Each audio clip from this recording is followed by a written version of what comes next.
जब हम ये कॉन्सेप्ट लेकर आते हैं ना कि इनको फलां फलां का इख्तियार होगा, निगरान हुकूमत या केयर टेकर्स का सिर्फ एक काम होता है। एक तो पहली चीज़ ये कि उसे न्यूट्रल होना चाहिए।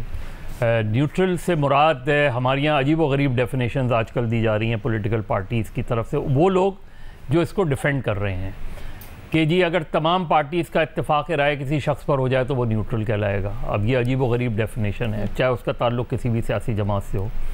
न्यूट्रल का कॉन्सेप्ट बेसिकली लाया इसीलिए गया था कि उसका ताल्लुक़ किसी सियासी जमात से ना हो और वो एक न्यूट्रलिटी को मेंटेन करे। केयर टेकर्स का बहुत मुख्तसर सा काम होता है, कोई ज़रूरत नहीं थी इस वक्त इसमें केयर टेकर्स को। उनका काम होता है जो जाने वाली हुकूमत है उसकी पॉलिसीज़ की कंटिन्यूटी है, उसमें कोई चेंज नहीं कर सकते क्योंकि एक ट्रांजिशन का पीरियड होता है, एक ट्रांजिट पीरियड होता है कि एक गवर्नमेंट से दूसरी गवर्नमेंट तक ट्रांजिशन होती है।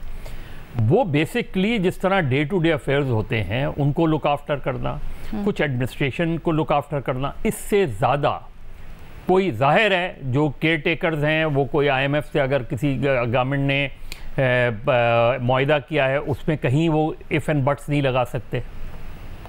उन्हें पता है कि वही पॉलिसी की कंटिन्यूटी रहेगी, कोई पॉलिसी डिसीजन नहीं कर सकते। तो मेरा नहीं समझ में आती कि ये जो चीज़ें की गई हैं इसका मकसद क्या है।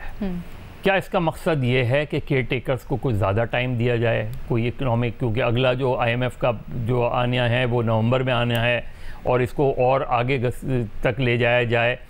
ये सारी चीज़ें अगर अलीना पिछले चंद हफ्ते में इस पार्लियामेंट के अंदर जो लेजिस्लेशन हुई है उस पर गौर करें कि हर दूसरी लेजिस्लेशन में सज़ाओं का तयन किया गया है। पैमरा का कानून उठा लें, सज़ा का तयन, आप और ये एक्ट उठा लें उसमें सज़ा का तयन, उसमें आप कंटेम्प्ट ऑफ पार्लियामेंट का एक्ट उठा लें उसमें सज़ा का तयन। मतलब ये आप डेमोक्रेसी को बना क्या रहे हैं? इतनी जल्दबाजी क्या है? आप आएँ, अगली 5 साल के लिए हुकूमत आए, 5 साल के लिए आपने जो लेजिस्लेशन करनी है, लेजिस्लेशन में बेसिकली ख़ास तौर पे जब आप कॉन्स्टिट्यूशनल अमेंडमेंट्स करते हैं, कोई लॉन्ग टर्म लेजिस्लेशन करते हैं तो उस पर पूरी एक डिबेट होती है। यानी ये जितने भी कवानीन हैं इसमें देखें खुद उनके अरकान खड़े होकर, आज मैं रज़ा रब्बानी साहब को सुन रहा था, उन्होंने कहा जी आपने डिबेट ही नहीं की चीज़ों पर, आप हमें पता ही नहीं, आज हमें पता चल रहा है उस चीज़ को। सुबह वो कहते हैं कानून देते हैं, उस 2 घंटे बाद आप कहते हैं। इसका मतलब क्या है कि ये बहुत जल्दबाजी में हो रही है और जो चीज़ जल्दबाजी में होती है उसमें नियत का फतूर होता है। लेकिन सर फिर मान भी जाते हैं, रज़ा रब्बानी साहब ने बड़ा एहतजाज किया इसके ऊपर, लेकिन फिर रातों रात पता नहीं क्या हो गया, मान गए। नहीं तो यही होता है ना, मतलब ये जो हुकूमती होते हैं वो प्रेस कॉन्फ्रेंस नहीं करते। अच्छा, जो अपोजिशन वाले होते हैं उन्हें प्रेस कॉन्फ्रेंस करनी पड़ती है, हुकूमत वाले होते हैं वो वैसे ही मान जाते हैं। इसमें मेरा सिर्फ ये है कि केयर टेकर्स के मामले में आपको कुछ करने की ज़रूरत नहीं है। एक न्यूट्रल सेटअप लाएं, वो न्यूट्रल सेटअप 90 डेज़ में इलेक्शन कराए, जो अगली हुकूमत आए वो 5 साल की हुकूमत हो।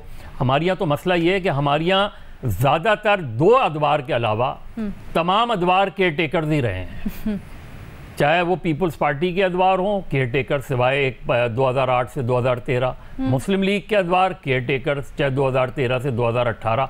इसके अलावा बता दें कोई गवर्नमेंट ने अपने 5 साल पूरे किए हों, तो जिसने 5 साल पूरे नहीं किए वो केयर टेकर ही होगा फिर।